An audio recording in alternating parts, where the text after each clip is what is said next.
Hi, my name is Kevin McDonald, and I'm declaring my independence. Independence from what?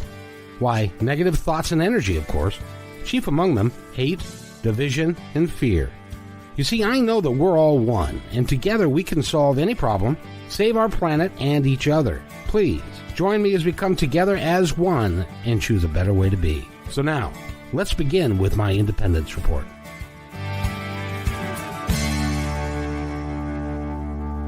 And welcome to my Independence Report. It is Thursday, and it means that it's brought to you by MTS Management, which is Michael Stover. He's a wonderful man, and we may mention him again during the course of our time together because he's brought us together, and it's really cool. We've got Pamela Hopkins with us. She is a multiple musician, singer, songwriter.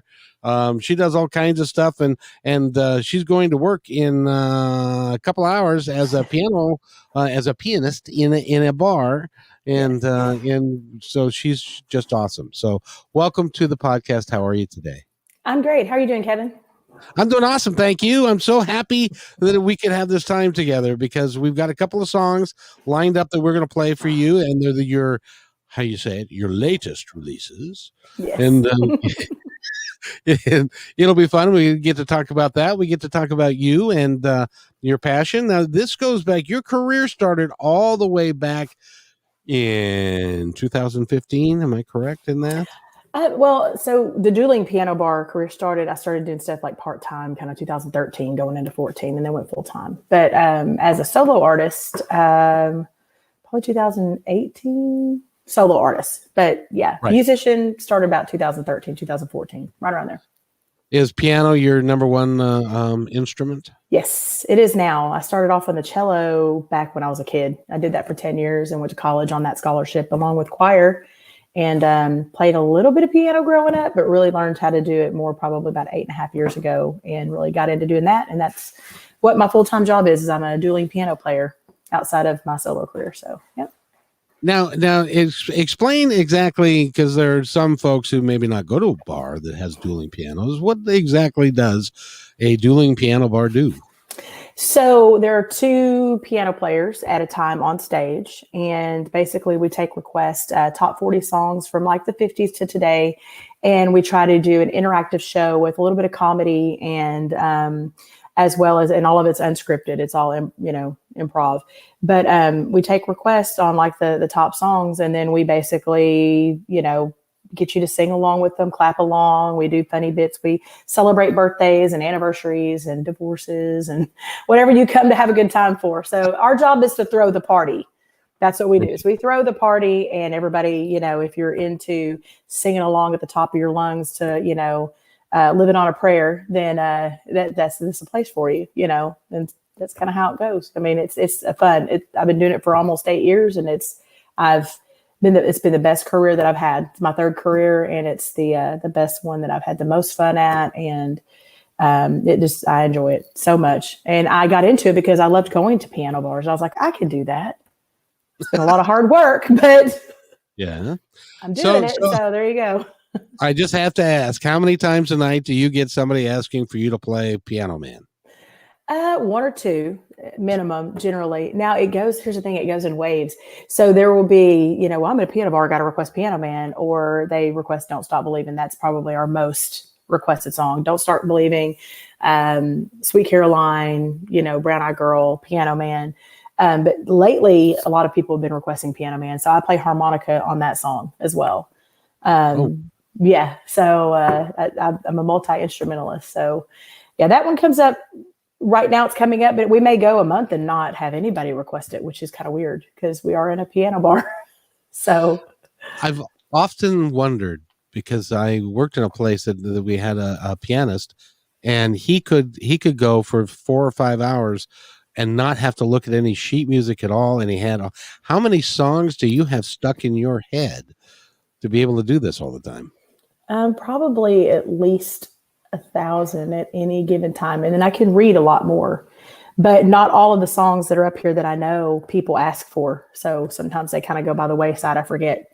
Like I could play, one of the first songs I learned was Dream a Little Dream of Me. by the Mamas and the Papas. And of course that doesn't come up. So I don't know if I could still play it, but I could figure it out. I know it well enough. I could probably figure it out and, tinker around and get it. But that would be one I may have to look up again and just kind of browse, and then I could do it again. But yeah, so there's a lot of songs I think I learned early on in my career that don't come up anymore or never came up. And there were songs I wanted to learn. But I would say probably roughly 1,000 swimming around up there at any time. And then all of the ones that I can read on the spot. There's probably another 1,000. So, it is so sad because I'm a little older now. So I grew up in the 60s and the 70s and the 80s. And I remember a lot of, so you just brought up a band that came to be in 1967, 68 right. with Cass Elliot and the crew. And there are lots of people that go, who? And, right. I have an associate that I said, it's really exciting. I'm going to interview somebody that used to play with Chicago. Who? You're like, the guy that does You're the Inspiration, Karate Kid. Exactly. Yeah. And so it's really is tough when you're, so I imagine that for you have to keep on learning new stuff in order to keep current with what's happening. But are you getting current songs? That doesn't seem. WAP is a big one. It's starting to fade out right now by Cardi B. But I had to learn that one. Right now I'm learning, and I don't know if I can say this, but I mean, it is a song that's out by Trey Lewis. It's probably his biggest song right now, but Down in Dallas, that's his song. And that one comes up now. So. So because I always wanted to ask this as somebody that actually is a musician, has had to learn a lot of music and stuff. In my impression is that music, by and large, except for I have to tell you, the two songs that we're going to play that you did are just phenomenal. But thank you. By and large, I don't think music is as good as it was. I would probably agree. There's a lot of music that had sticking power, we call sticking power, like worth learning and not reading and memorizing. And now they just kind of come and go. There's not many that stick around where people are like, oh yeah, play that one. And it still goes up, it goes big for a little while, even in the piano bar. And then it just kind of disappears. But the songs, like I said, like Sweet Caroline, Don't Stop Believing, Ice Baby, some of them that had more sticking power back then, those songs are still relevant in the piano bar today. So, but like WAP, it lasted for about 5 months, and now it hardly ever comes up anymore. So, Well, and a lot of people, thank God. Well, when people are in a bar and they're drinking and they want to singing to Sweet Caroline is one of those. It's just fun to do. Yeah. And old know it, young know it, everybody knows it. I mean, yeah. And because his range was fairly limited, right. Neil Diamond, that a lot of people can sing it without feeling embarrassed, right. that they can't hit the notes.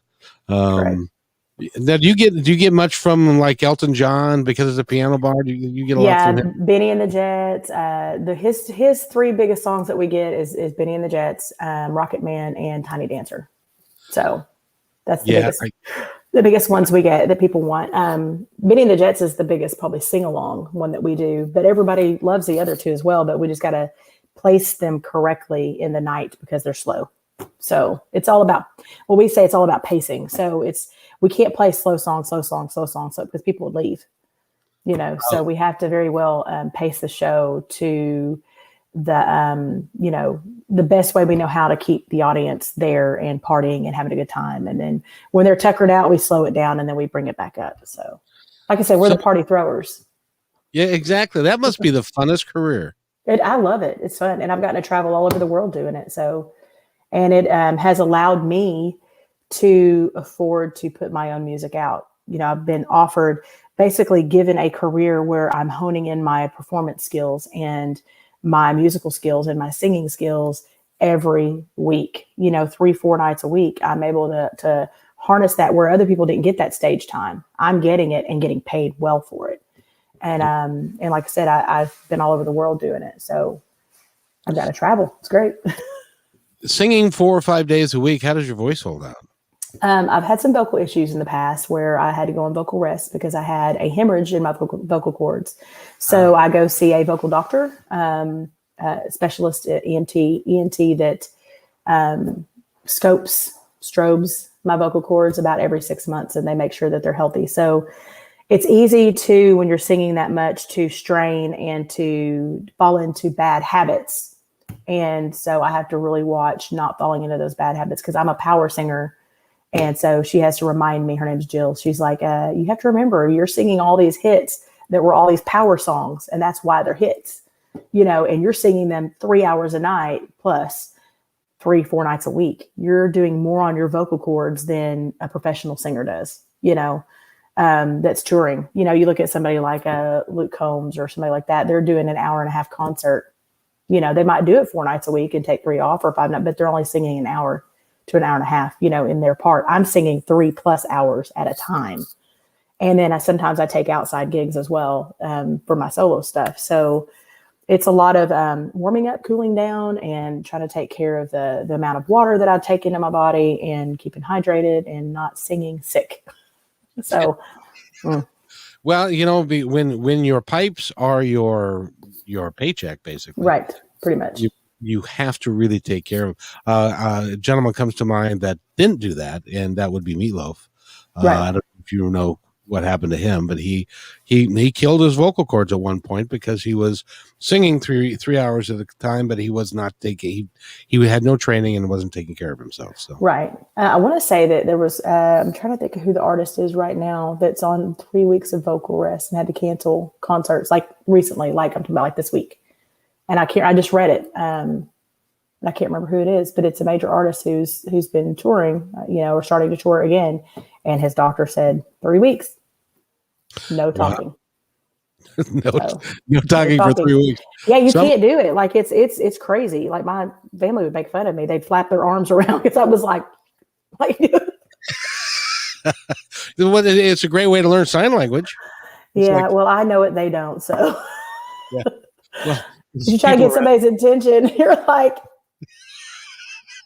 did you try to write? And they're like, what are you trying to say? And I'm like, you get angry and they think it's hilarious. Of course they do. To make fun of me. So I'm like, buttholes. And they can argue with you and you can't argue back. I can't write fast enough. That is so true. So let's talk about your solo career. When did you start writing music? I started writing, I guess I've always kind of written a little bit, but never had finished a song until 2005. I wrote the song Given Back to Us and put it in a demo form, but didn't actually record it and release it until 2018 or 2019. I think it's been out like almost 2 years. So right at 2 years. So it's called Giving Back to Us. And I finished that song in about 15-20 minutes. And it was basically the story of my husband who went to Iraq. And it's the story of my children and me while he was gone and how they come back different. I think it's a pretty song. It gets airplay here in Arkansas around Memorial Day, Veterans Day. And I have people that go like, that's my favorite song, yours. But it's, that was the first one that I think I actually finished and recorded. And like I said, it sat for 12 years and I didn't do anything with it until I actually started recording music again. So now I write 2 or 3 times a month with some Nashville writers, and all of the songs that I put out from now on are co-written songs. Last year I released 4 songs. 2 of them I co-wrote. This year I've already released 2. Both of them I co-wrote. So I'm writing regularly now. So I've got probably 15 songs in my catalog that are finished, and we'll be picking through those to determine what I'm going to be recording for next year. Are you thinking about once the COVID thing is completely gone and stuff, are you thinking about doing a tour and getting a backing band? Yeah, so I have a band, and we actually do play. Yeah, we play about once a month. We just did the Delta Arts Festival here in Newport, Arkansas, and we are also scheduled to do a radio promo concert in September back at the same place at Newport, Arkansas. And then I play about once a month because I do the dueling piano gig, and that pays me. It's my paycheck and it's my full-time job. I'm a house player there, so it's hard for me to take off and do it every weekend. So I kind of pick one weekend a month, and my band, backs me. So we have a place down here that I played, I want to say it was like 2 weeks ago, that we did a 3-hour show. So, and then I play again there in July, which is called the Library Kitchen in downtown Little Rock. So, I get hired to do things like that as well. And my band backs me. I've got there's 4 of us, and then sometimes we bring in a 5th player, depending on how much they're paying us. The more you pay us, the more people I can bring. Exactly. You pay us little, you might only get me. Me and my piano. Exactly. Now I live in Seattle, Washington. I love Seattle. I worked for a company out of Arkansas. I may be the only chicken salesman you've ever met. Oh, well, no, you're from Arkansas, so you probably can I say what I think it is? It's not tea, but it's not the big T. Oh. It wasn't Tyson, but it's a company called Simmons. They're out of Siloam Springs, Arkansas. Okay. Yeah, that's up where Tyson is as well. I think probably all the chicken coops are up that way. But yeah, so I actually lived in Seattle growing up, or right outside of Seattle, Bellevue, Washington. Oh, yeah. Yeah, my whole family my mom's side of the family is from up there. So my grandmother passed away like 3 years ago at 103 years old, and she lived in Bellevue her entire life. And so I lived there went to school there when I was in 4th grade. What school? I went to Sunset Elementary School, and my brother went to Newport High School. I know exactly where that is. I used to play. I went to Juanita High School. We would play football against. My mom graduated from Newport High School. So Easton, I guess Eastgate is where my family's from, and then I have got family in Linwood and Renton, and then on the Tri-Cities on the other side of the state. I love coming up there. It's one of my favorite places. Well, good. How the hell did you end up in Little Rock, Arkansas? My dad's from here. Oh. My dad met my mother up there, and he was from here, and he was in the service. He was in the Navy, I guess, and he's probably out there at is it Bremerton? Yeah, the naval base. So he was probably there and met my mom, and I guess they fell in love, did all that stuff, and moved her down here. All that stuff. Well, they almost got divorced when I was in elementary school, so she moved us up there, and then they got back together, and we moved back down. But one of my favorite places in the United States is to be up there in the Seattle area. I love it. Well, you used to go and visit Grandma every year till she died. Yeah, it's a great place. Except, so you'll appreciate this. 3 days ago it was 111 here. My mom was telling me that. She was like, "There's a heat wave going up there." She said, "I feel sorry for them. Nobody has air conditioners." No. I was sitting here trying to do a podcast, and it was 111 in this place. So it was like. I had my towel. So now you know what we feel like down here in the South. Oh boy, I admire you guys, because when I would go down to visit the corporate office in Siloam Springs, it would be 90 degrees and the humidity of 95. And at least.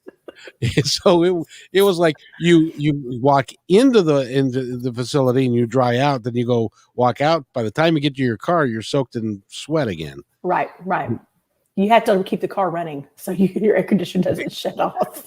Exactly right. It's going to take you forever to get cooled back down. Oh yeah, it's hot down here. We don't know how to deal with it, and the way that you guys do, like putting stuff over your steering wheel so you can get into your car. You can actually drive. Yeah, without burning your hands and stuff. So we don't get any of that stuff up here. Yeah, you do now. We do, yeah. You had to walk on lava there last week or a few days ago. Yeah, so it's going to be happening more and more. So I love it up there. I'm jealous that you get to be up there and I'm down here. I want to come visit, but I have nobody to visit now. Like my uncle, he travels all the time, so Yeah. By the way, I wanted to thank your husband for his service. Oh, thank you. I have a good friend of mine that is her husband came back. He was a medic in Iraq, and unfortunately, he got in the way of a couple of IEDs, and so he's had some issues coming back. Yeah, well, my husband had one go off next to him, so in the Humvee, so he has two come back with some issues. So I get it, and that was one of the reasons I wrote the song. Is if you listen to the words of it, it's all true, and it's if you could put yourself in the place of somebody here watching somebody go and come back different, and here we are, it's 2021. He's been back since 2005. and we're still dealing with it. So still dealing with it. It's hard. It's hard. I wish him well, and I wish you well. This is an interactive experience, by the way, so Yeah. we'll have people chiming in from time to time. Oh, that's And fine. yeah, and Kayla says you Hi, are so beautiful. She must not be talking about me. You are so beautiful and such a great vibration coming from you. She must not see that. Can you see the shine? I keep trying to block my shine. It's hot down here. No, you're fine. You're fine. I feel like I'm shining. Yeah. Also, I'm looking at her profile picture. Kayla, you are gorgeous. I love that purple hair. If she still has it, that's what her profile picture looks like. She has that purple hair. She does. Yeah. I did purple in my hair a couple of weeks ago. It was like a light pastel purple, but it made because I'm blonde, it made my hair look that gray color. And I wasn't a fan of it. I was like, I'll do pink next time. Pink is good. I like pink. I like purple too, but I love pink. You're a girl. You're supposed to like pink. So. Well, purple is my favorite color. I love purple, but purple, black, and pink, red. That's my colors. Well, I could sit here and talk to you all day long, but we need to play some music of yours. Yeah, I appreciate it. An idea of what you do. Now, the first one I'll play is it's the pre-produced music video that somebody's pouring you a drink, and it's peanut butter whiskey. It is. Right? It is. I tried to hide the label, but so good. Well, they weren't paying me. They weren't paying me for this spot in my video. No, they should have. They should have. That's marketing. It's marketing and stuff, right? But peanut butter. I've never heard of peanut butter whiskey. So good. It's so good. If you're a peanut butter lover, I love peanut butter. Like I eat peanut butter bars every day, so I love peanut butter, and so it goes down real smooth, and it's great. Get it, you chill it. So good. So this one is the pre-produced one is Little Things. Is that right? Yes. And tell us about that song. So this particular song we wrote, co-wrote it with Matt Damon and Trafton Harvey back in, August of last year. And I had this idea year and a half ago when I knew I was going back in the studio, and I was starting to write more with Nashville artists and Nashville writers. And I was like, I really want to do a duet. I want to do a love song duet. I had an idea. I knew it was going to be called Little Things. I knew the storyline of what I wanted, but I couldn't find, I had a couple friends I was wanting to write with, and they were like, oh yeah, we'll get to it. Well, they didn't get back to me on time. And I was like, look, I got stuff to do. Like I got goals. We got to make this happen. So somebody had talked to me in the piano bar, and they were like, hey, do you know Matt Dame? He's from here, but he lives in Nashville, and he's amazing. Like you need to, you two need to do something together. And I was like, he was like the second person to say that. They're friends with him. Matt, I don't know, had probably never heard of me outside of these two people probably saying something to him as well. And I was like, let me look at who this dude is. Let's see who this guy is. And kind of got looking into his stuff. And he has a couple of songs one of them's called Whiskey and Memories. And I listened to it on repeat. And I was like, I love this man's voice. Like he's got to be on my song with me. So I reached out to him on Facebook. And I said, hey, I'm Pamela Hopkins, and a couple of buddies of mine that know you, because we were all in law enforcement, apparently. He used to be a police officer. I was a police officer. And so we had mutual friends. I said, told me I need to get with you about this song that I'm trying to write, and we need to do something together. He's like, yeah, they said something to me too. And I was like, cool, do you want to write? And he said, absolutely, let's make a date. And so we did. And he said, do you mind if I bring my buddy in Trafton? He's a great lyricist. And I said, that's fine with me. I just really want to get this done. And he started playing guitar. We did it through Zoom because it was during COVID.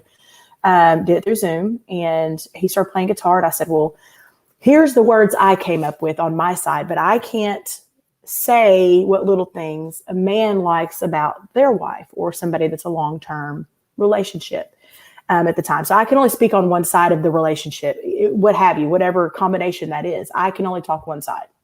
So what would the other side be? And so he started putting some stuff together and Trafton, and we all three talked and started writing these lyrics and came out with that. And I'd never met Matt in person until we recorded the song.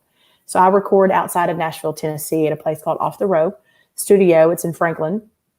And Matt already knew the producer, which is Houston, PT Houston. He's like, oh yeah, I know Matt. He does a lot of demo work for us. And I was like, how do I not know this dude? He comes over, we do our pictures, and we get in the studio and we knock it out, everything, pictures and everything, in about an hour and a half. And this is the product that you get to hear now. Matt did not want to be in the video, so we had to come up with something more creative. So I enlisted some friends of mine and said, how would y'all like to be in my video? They're like, what do you mean? Like, what we got to do? I said, not much. It's just, you just got to act some stuff out. And of course, we all had a blast doing it, but it just, I really wanted Matt to be in it because we had a different idea and just had to go a different way. Matt was just like, I don't want to be in a video. I don't want to do that. He was like, you have fun with it though. You can have the song. We're good. And I was like, okay, but it's such a great song. And we're up for some awards for it with the Josie Awards. Good for you. Yeah, we're up for musical event of the year, and I think song of the year, if I'm not mistaken. I'll have to relook. And the Josie Awards, they're the biggest independent music awards worldwide. So I'm up for 6, and this song is up for 2. So I'm pretty proud of that. But yeah, it's a great song. And by the way, that's going to be broadcast on television this year, from what I understand. Yeah, the RFD, is that right? Well, you got me. I all I know is it's going to be on TV. That's awesome. And what's really cool is Michael Stover. He's got a stable full of you guys that are really talented, that are involved with the Josie Awards and others, and the Country Music Awards, I suspect, is in your future, and all of that. So, well, we had the Arkansas Country Music Awards here earlier. Well, last month, like it was June 7th, and I was up for Female Vocalist of the Year here. So, which is a big deal because here it's so tight, and they have music professionals pick from all these people, and they only narrow it down to 5. So I was given an actual official nomination this year. So I was just like, pat on the back. Yay. I didn't win. Well, no, but you did win. Because a nomination is almost as good as the award itself, because that goes on your resume.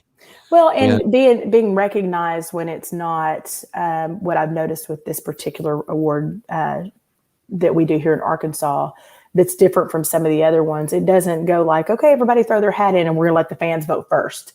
That's not how this one works. This one literally was everybody puts their stuff in, and then the committee comes together and says, okay, who's credible, who's not, who fits the standard, of what, because there's criteria, and they actually do the research first before they narrow it down to the 5, so if you get in the top 5, they've done their research on you, which is good, because it means I've worked hard for something.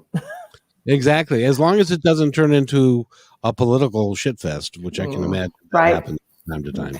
Well, I hope not. Like I said, this is my first year being involved with it, and I tried to get a nomination last year and didn't get in. So there you go. This year I did. So I was like, well, I'm just going to keep plugging along doing the same thing I'm doing. And, and then the Recording Academy and the Grammys, I just now became a voting member of that. I got that as well, because they also do their research, and I was offered an invitation to join that organization. So the Grammys is in the Grammys? Yes. Well, congratulations. Yeah, so that was like 2 days ago. They sent me a thing and said, by the way, we're inviting you to be part of our 2021 Recording Academy Grammy class. And it's like good for the next 5 years. So then I'm now a voting member of the Grammys out of the Memphis chapter. Well, now you wait and see, because you are going to get nominated for a Grammy, and then wouldn't that be great? Then you have to vote for yourself. Won't that be fun? Well, I would. Yeah, I'm sure you would. If you don't vote for yourself, how can you expect anybody else to vote for you? That's exactly right. Now we're going to play this song. Okay. And then when we come back, I got to ask you, because you slipped and said that you changed careers from a police officer to a nightclub piano player. So we're going to talk about that. Okay. that is quite the last hour I was talking to somebody who went from being an engineer to a singer, and it's like that's the different sides of the brain are involved with all of that. Right. I'm happy to discuss it with you. So we'll be right back, and this is Pamela Hopkins, and the name of the song again is Little Things.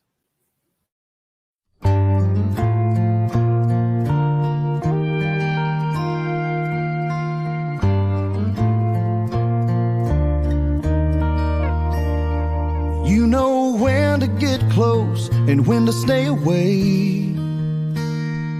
You know how to bring the sun to my darkest days.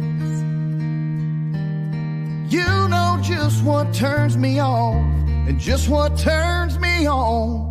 Like the way you call me baby and hold me all night long. It's those little things that make my heart melt. Everything that you won't find in a fairy tale. It's what wakes me up and puts me to bed. Looking back, I know I'm blessed. It ain't white picket fences, fancy cars and diamond rings. It's those little things. You know how to cook like my granny did. How to leave a trace of lipstick on my lips. You know just what turns me on, just what turns me on. Like the way you dance with me and lead me down the hall. It's those little things that make my heart melt. Everything that you won't find in a fairy tale. It's what wakes me up and puts me to bed. Looking back, I know I'm blessed. It ain't white picket fences, fancy cars and diamond rings. It's those little things.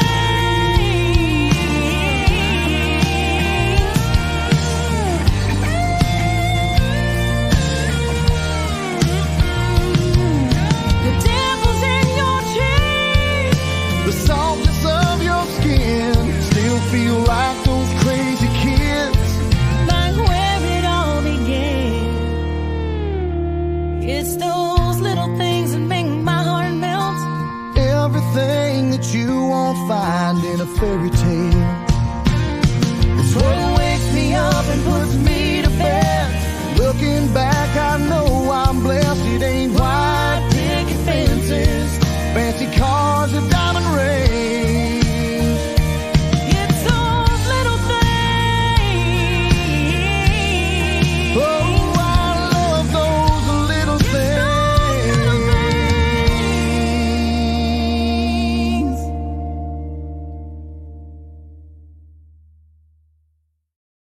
That's Pamela Hopkins. That is just beautiful. And Susan would like to chime in. You've got to stop having such awesome guests on. I'm not getting any work done. Just kidding. I wouldn't have done anything done. She would get it, yeah. Uh, I love that. and Kayla said that's so pretty. It's such a Thank great you. song. It's such a great song. Thank How's you. it being received?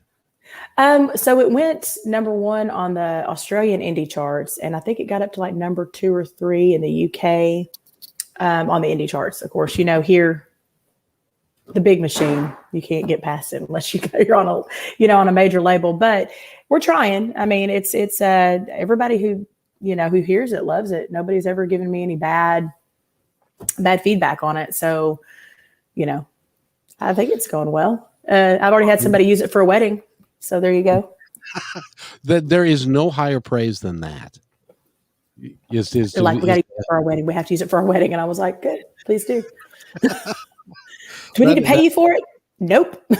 Just let everybody hear it.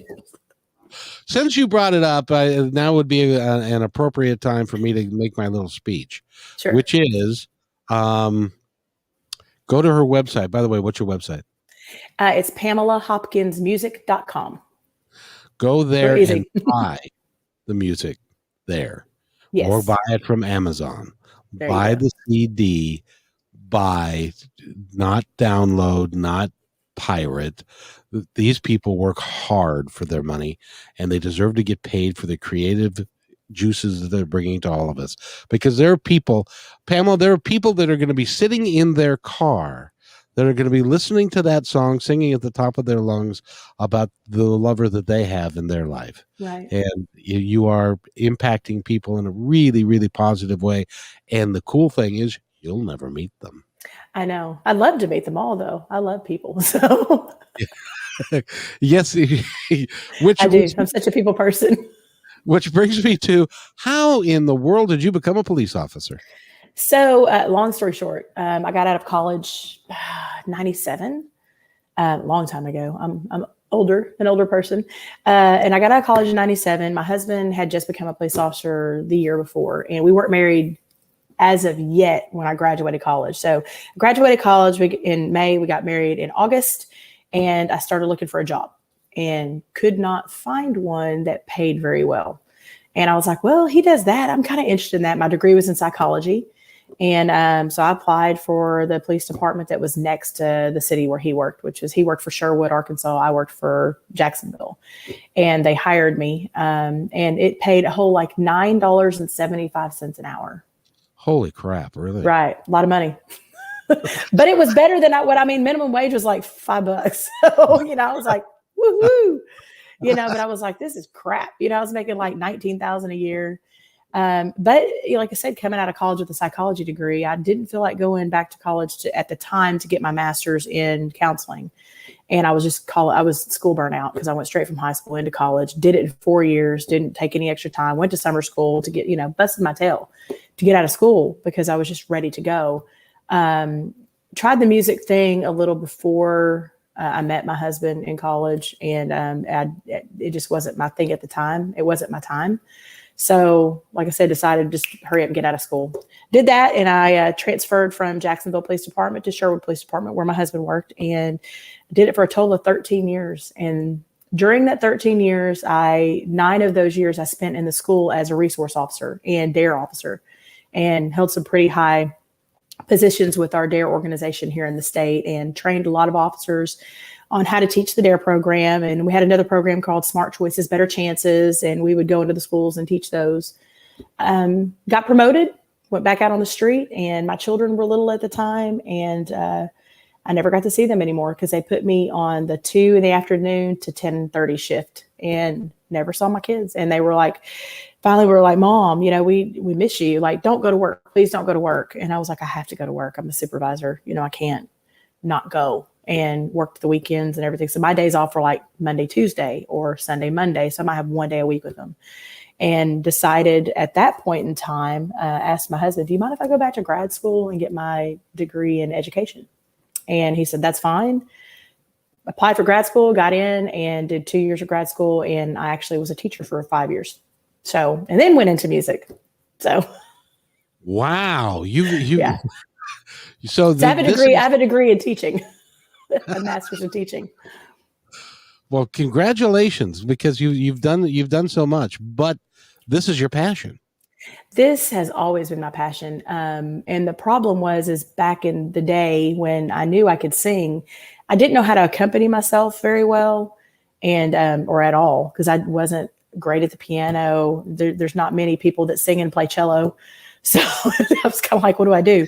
So then you do karaoke, well, now I'm karaoke queen. Well, that's great. That's fun. But where's that really getting me? And what am I really doing? Because, if you do karaoke, which is great. It's fun. And I know I took it serious for a while, and I was in competitions, and I would win them, and I'd win money. And it got to where, like, is this it? And, I just kind of put it away for a while, and sang in church for a while as well. And I want to say, when I was teaching, we went back to a piano bar, and I was like, I really want to do this. Like, I really want to delve back into music and really get into it, and talk to the guy that was playing piano. I said, hey, I play piano. I kind of fibbed a little bit because I can play piano, not great at it.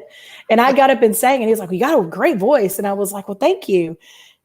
And so he's like, well, learn 30 songs and come back and see me. So I had this big 1918 upright piano. Obviously you can't plug your plugs into them. And my kids and my husband heard me bang out the same 30 songs for about 6 months till I memorized them and could play at the same time, badly, by the way. But he let me get up he said, come in on the Thursday, and I'll let you get up and play a couple songs, kind of get your feet wet, and started doing that, and then started picking up more shifts. And then they offered me a paid shift, and it went from there. And I was able to actually quit teaching and do that full time. and have never looked back. And then started, okay, well, now I'm covering everybody else's songs. What do I do now? And, I've got this song I wrote and I need to start writing, and I'm trying to find other songs that I can do. So I released some songs in 2018 and 2019 on my first EP. And they were songs written by Nashville writers. And then I had the one, well, some were Arkansas writers too, but that I had the one I wrote. And then I'm just continually to do more. Now I'm writing more, and I will co-write majority of my songs unless I find one I really like that somebody else has written. Everything will be mine. So I'm pretty proud of it, especially at my age. You should be excitingly proud of what you've done and who you are. By the way, I wanted to ask you, have you been in Nashville quite a little bit? Yeah, so that's where I record now. Like I said, right outside Nashville in Franklin. I've recorded twice at Off the Row Studios, which is, like I said, right outside of Nashville, Tennessee. And I'm supposed to go back to do my vocals on one of the songs that I wrote back in December called One Too Many. And we've already got the music done on it, and we did that through Zoom. And so I've got to go lay my vocals down. But I've got 4 more songs coming out this year that are already done that we release one at a time. So my next song is supposed to be coming out the end of this month, but it's not finished yet. So we're still working on the production of it. It's the vocals are laid, the music's mostly done, and we're trying to hone in the little details before we actually release it out. But it's called Back When, and that'll be my next song that I do. And I would love to have you back so that we can preview that and do that. You're just delightful. Well, thank you. The reason why I wanted to ask you is because there was a guy that I interviewed. I used to do a music show on KKNW in Seattle. And there was a guy that I interviewed that went to Nashville, and his name is Dylan Warnock. Have you ever heard that name? I've not, but I'm horrible at names. Well, what doesn't mean I didn't see him, but I'm not wearing a great name. And I call it, you get the CRS. Can't remember shit. Yeah, I know. Thank you, Susan. Thank you, Susan, so much. She signed up on my website. Yeah, sorry. No, you're good. And her story closely parallels hers because she was a psychology major, a violinist, and eventually ended up working on boats and then merchant ships before becoming a mom. So, we all do different stuff in our lives, but it's important because you found a place in time when you said, no, this is what I want to do and how I want to spend my life. Right. And if we could get everybody, my personal opinion, if we could get everybody on the planet to follow their passion, they wouldn't have time for hate, division, and war. Correct. And we would all be much better off, and we'd all be a bunch of happier folks. I totally agree with you. And I think, going through my careers, is that when I lost the passion for one, it was time for me to find something else. And I did that. A lot of people get stuck hating their job, like you said, and then they get angry and they come home and kick the dog or whatever, or they're not doing what they love. And that takes a toll on your mental happiness. And, with the police work, being out on the street again and my kids begging me not to go to work, I was like, you know what? I love helping people, but this is not worth what I'm missing at home. And I need to be there. And so then I did the teaching, and then I loved teaching, but my parents got sick, and you only get 10 days off in a year if you teach, because they go, well, you got the summer off. I'm like, yeah, but I had a diabetic kid. I have 2 diabetic kids. Both of my sons are type 1 diabetics. And at the time just had one, which is my 20-year-old. He got diagnosed at 4, but just his doctor's visits. And then my dad got, he got cancer, and he passed away a year and a half ago, but he had cancer for 8 years. And when my mom started having strokes, and I was like, there's not enough time in the 9 months I'm working that's worth me staying at this job to miss doing things with my parents and doing things with, if they need me, and with my kids. And I love teaching, but this, doing the music, I worked at night late. My kids are in bed, so I was able to still put them to bed. I had the days off, so I could take my parents if they needed help. I could take my kids to their doctor's appointments. And I've just been much happier, doing this than I've ever been in my life. And the joy that I feel like when I perform and I see people smiling and dancing and having a good time, it's just something lights up in me and my energy just goes up. I've had somebody tell me one time, they were like, I talk to you all the time, but it's something about when you step on that stage, like when you step on that stage, like you are a different person. You just light up, and just what comes out of your mouth, and you're smiling and you're having a good time, and you radiate this energy that rubs off on other people. And I'm like, that's great. Then I'm doing my job. Because if you're happy about what I'm doing, then I'm happy that I made you happy. So, I want to bring joy to people. I don't want to be a downer. And who wants to do that? No, I honestly believe that is how without a doubt, you found your passion. Right. I was going to tell you, I used to make a joke, and I'm sorry to cut you off because it's funny. Somebody's like, why are you in a bar now? And I'm like, well, because it was frowned upon when I drank on the job as a cop and as a teacher. I don't know why they had such a problem with that. Well, now I'm hopeful that as a police officer that you never had to draw your weapon and you never got into that situation. I did. That was quite often, but it's a dangerous job. But I was in it. I felt like I was in it for the right reasons. I was there to help people.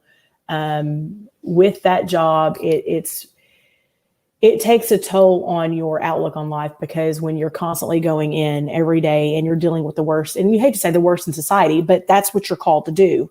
So, you work the accident where somebody's died, that there's PTSD that, we talk about war, veterans and things like my husband's got PTSD, and your buddy probably has PTSD from things I saw, things that happened.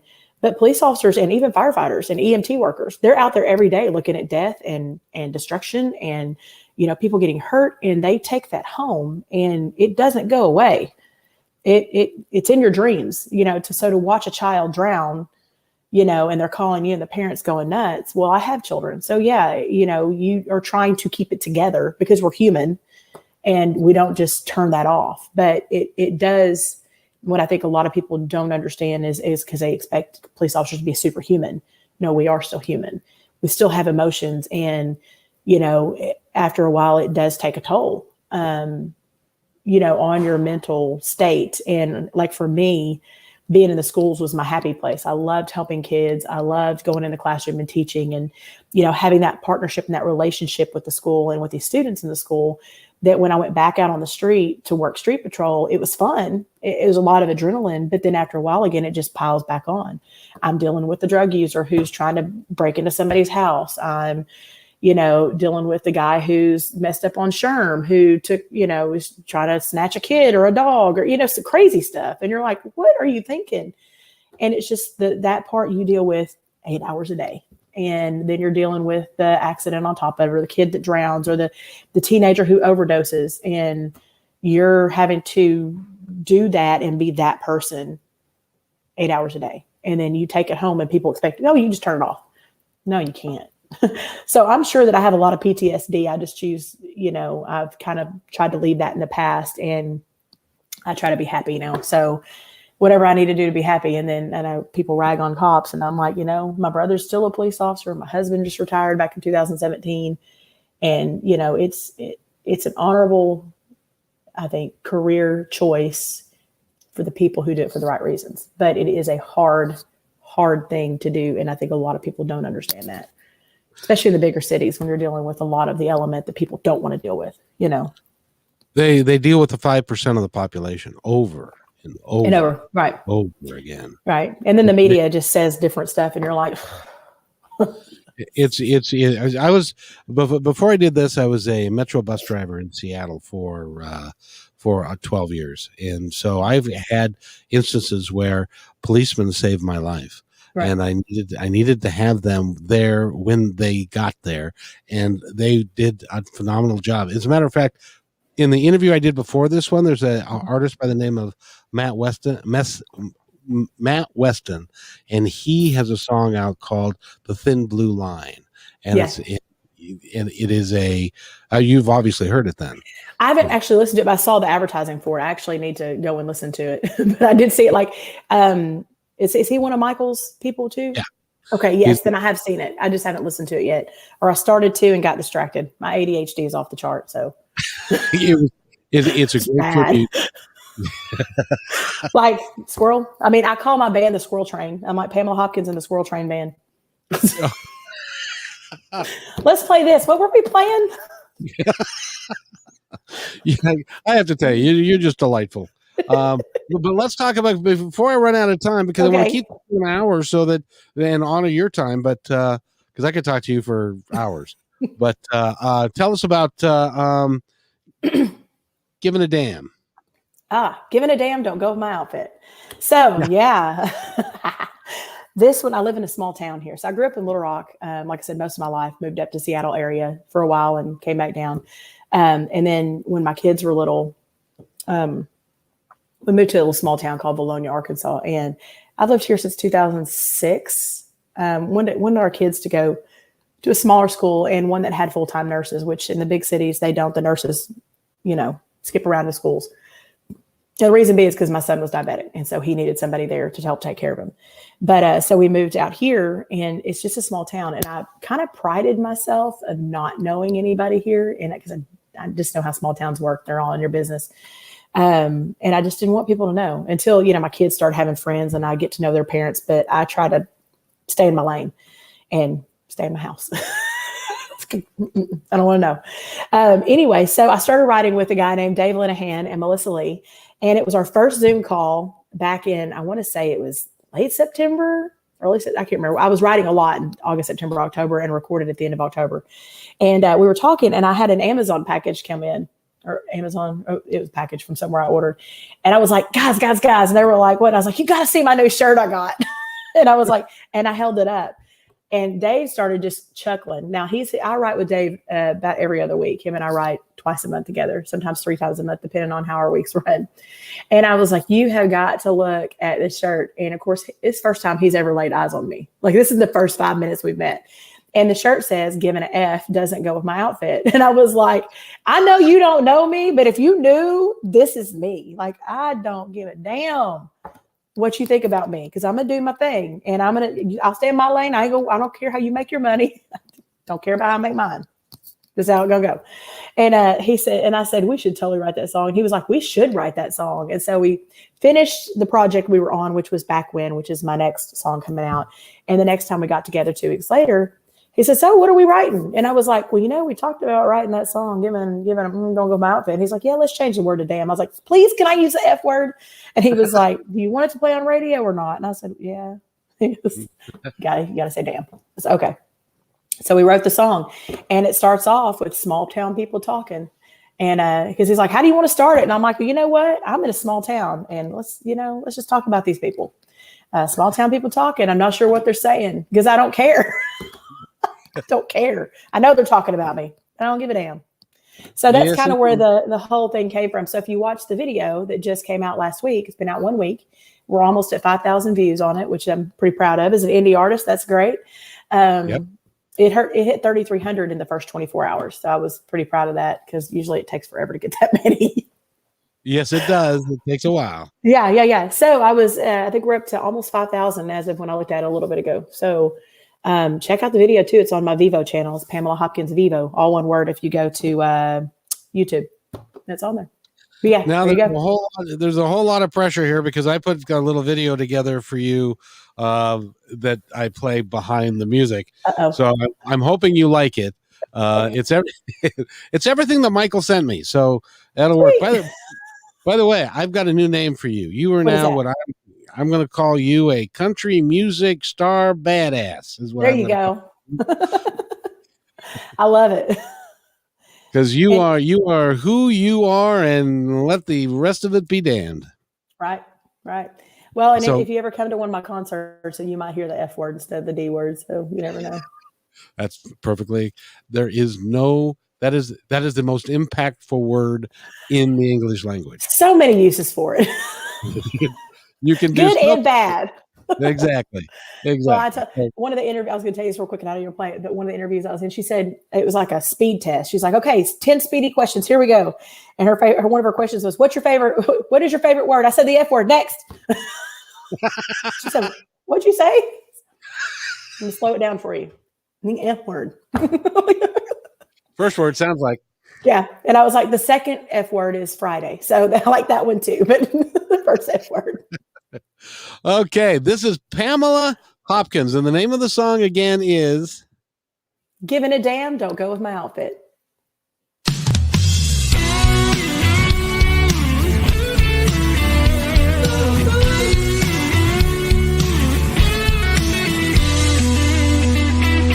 Small town people talking, not sure what they're saying. Word has it that I'm not their favorite. Feel their eyes upon me, they're not sure what they see. My attitude and my confidence, the way I wear my bling.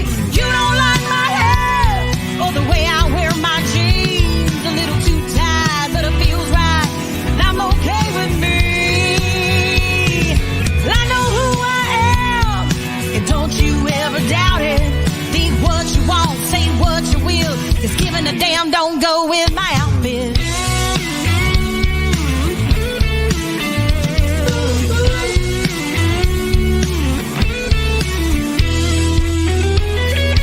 Y'all don't see me on Sundays, you don't think that's right. I see most of you wasted where I play on Saturday night. Now stumble to the stage, shouting, living on a prayer, and all those drinks you're pounding's got you more than halfway there. You don't like my hair or the way I wear my jeans. A little too tight, but it feels right, and I'm okay with me. I know who I am, and don't you ever doubt it. Think what you want, say what you will, 'cause giving a damn don't go with my outfit.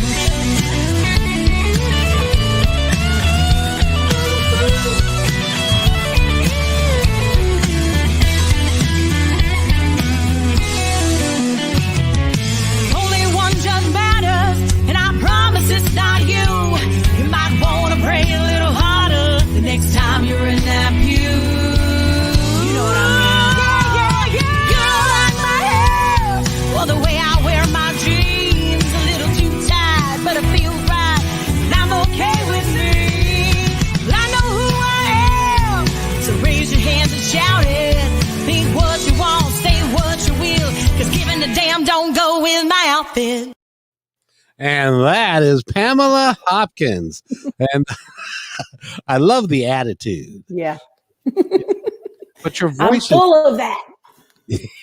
but your voice is just enormous. Thank you. You are just so talented. And I mean, one of those pictures I saw that you were standing next to a bus. When you're going on your national tour to major venues, I'll drive the bus for you. Awesome. I might need a bus driver. I don't know how all that works yet. I'm still learning that part of it. So, and I'm trying to find maybe next year, I'll find a touring band to go with me, because my band guys work during the day. So they're like, I can't go. Yeah, well, they got a job to Right. do.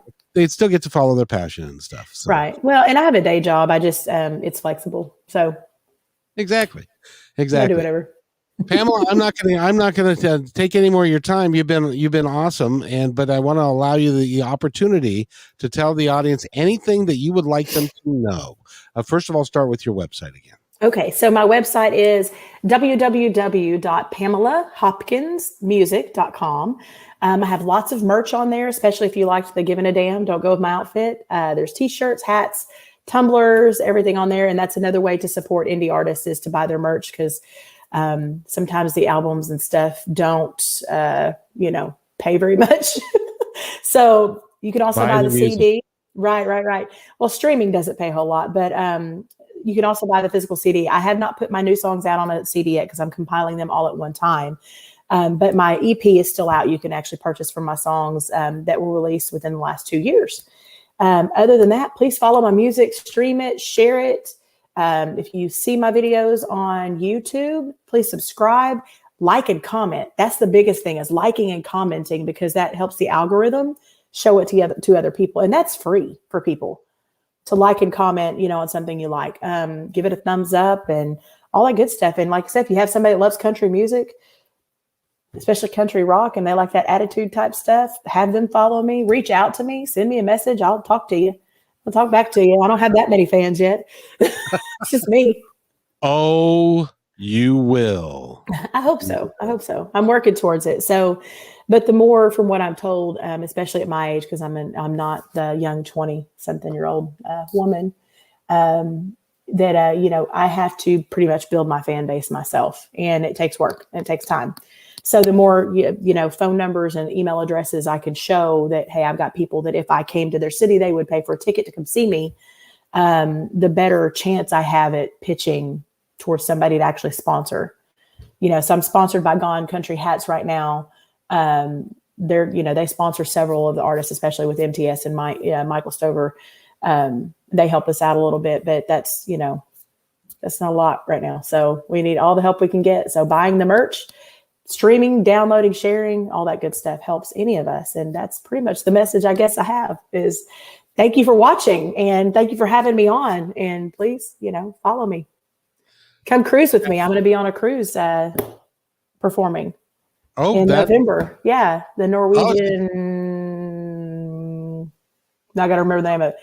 Escape. So they're going to pay you to go on the cruise so that you can perform, right? Yes. So I'll be on for 3 weeks. Yeah. For me. Yeah, for me. I'm there November 13th through December 4th. I think it's on I think it's the Escape. It goes out of Port Canaveral and it goes down to Tortola Saturday to Saturday. I want to say it's the Escape, it's Norwegian Escape. So one of these days I'm going to have you back. I'd love to have you back anytime you want. Thank you. But the introduction will change, and I hope you don't mind. That's fine. It'll be, and I'd like to welcome to the show, everybody, the Grammy Award-winning Pamela Hopkins. Yay! Which would be great because I can vote for myself. That's right. New Artist of the Year, even though you're not. Right. You've been doing this a while. Who is she? Yeah. I tell you, you are just dynamic, and Thank you. Do you have a YouTube channel? Yes, I do. So if you search my name, I have two. I have an artist channel and I have a Vivo channel. So all of my official videos are on Vivo. So if you put it all together, it's no spaces. Pamela Hopkins Vivo is where you find my official music videos. And then the ones that I release that are more acoustic or past performances is you can just look up Pamela Hopkins artist and it'll show up. I've got two. So if you'll subscribe to both, that would be great. That'd be awesome too. Yeah. Yes. I try to keep kind of the professional music videos on one and my kind of around the house, Makes perfect sense. Here's an acoustic version of this song that sucks. No, I'm just kidding. Again, I want to thank you for coming on, and it's been absolutely a joy. And I appreciate you inviting me. I've had fun. And thank you, Susan. I think you have a new fan. Yeah, thank you, Susan. Send me a message. Join my Instagram, my Facebook. If you go to my website and you get past that first where it says, please put in your email address and you scroll down, it says enter site here. That first homepage, if you scroll down, all my social media is there. So that's why I don't really give my social media. I'm like, go to my website, my social media is there. You just click on each little icon. It'll take you straight to it. Awesome. Yeah. Awesome. And send me a message. I'll talk back to you. And she might even not say anything naughty. She might too. Pamela Hopkins has been our guest. And if you'll stay right there, I've got to do this and then I'll be right back. Okay. Thank you.